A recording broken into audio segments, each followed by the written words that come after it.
పితా పుత్ర పవిత్రాత్మకు మహిమ కలుగునుగాక. నేటి కారుణ్య వాక్కు.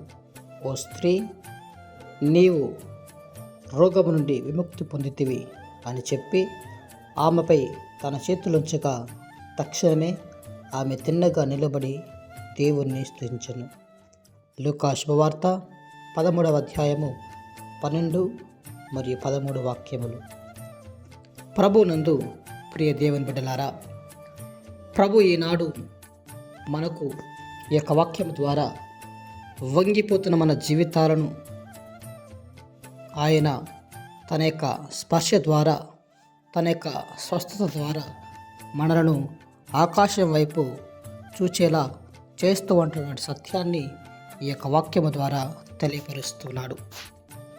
ఒకానొక స్త్రీ, ఆమె నడుము వంగి 18 సంవత్సరాలుగా బాధపడుతూ ఉంది.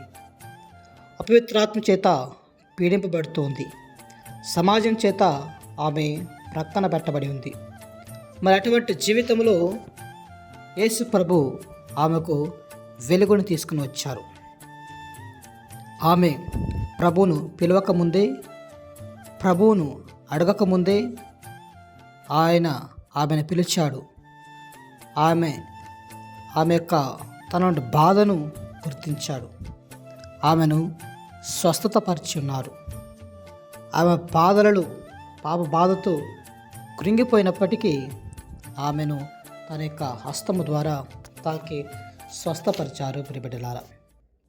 కాబట్టి ఈ యొక్క దృశ్యాన్ని మనం మన జీవితానికి అన్వయించుకుంటే, మన జీవితాలలో మనము చాలాసార్లు బాధల వలన, పాప భారం వలన, నిరాశ అనే భారం వలన కృంగిపోయి జీవిస్తూ ఉంటాం.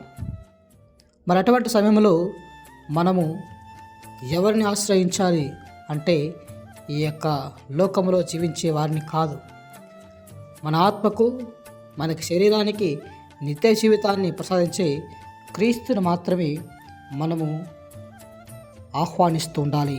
ఆయన కొరకు నిరీక్షిస్తూ ఉండాలి. ఎప్పుడైతే మన యొక్క భారాన్ని, మన యొక్క పాప భారాన్ని, మన యొక్క నిరాశ అనే భారాన్ని, మన యొక్క తగ్గింపుతనే భారాన్ని మనం ఆ ప్రభుని చేతుల్లో పెడుతూ ఉంటాము, ప్రభు తన యొక్క చేతి స్పర్శ ద్వారా మన యొక్క హృదయాన్ని తాకుతూ ఉంటాడు. అప్పుడు మన యొక్క హృదయం నిర్మలముగా తయారవుతుంది. మన బాధ, మన వేదన, మన కన్నీళ్లు, మన కష్టాలు అన్నీ ఆనందంగా మారుతూ ఉంటాయి. మన బాధ స్తుతిగా మారుతూ ఉంటుంది. కాబట్టి ప్రియ బిడ్డలారా, ఈరోజే మనము మన యొక్క హృదయాంతరంగాన్ని పరిశీలించుకొని యేసు పిలుపుని విని ఆయనకు వద్దాం. ఆయన వద్దకు వచ్చి ఆయనను మన జీవితాలను నిటారుగా నిలిపేందుకు మనం ఎల్లప్పుడూ కూడా ఆయన పాదముల చెంతకు వచ్చి మనము ఆయన ముందు సాగిలపెడుతూ ప్రార్థిస్తూ ఉండాలి.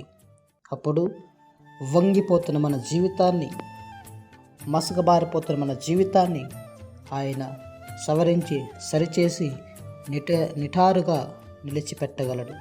కాబట్టి ప్రియ బిడ్డలారా, ఈ పరిశుద్ధమైన సమయంలో దేవుడు మనలను, మన కుటుంబాలను దీవించాలని ప్రార్థన చేద్దాం. దేవుడు మనల్ని దీవించి కాచి కాపాడును గాక. ఆమేన్.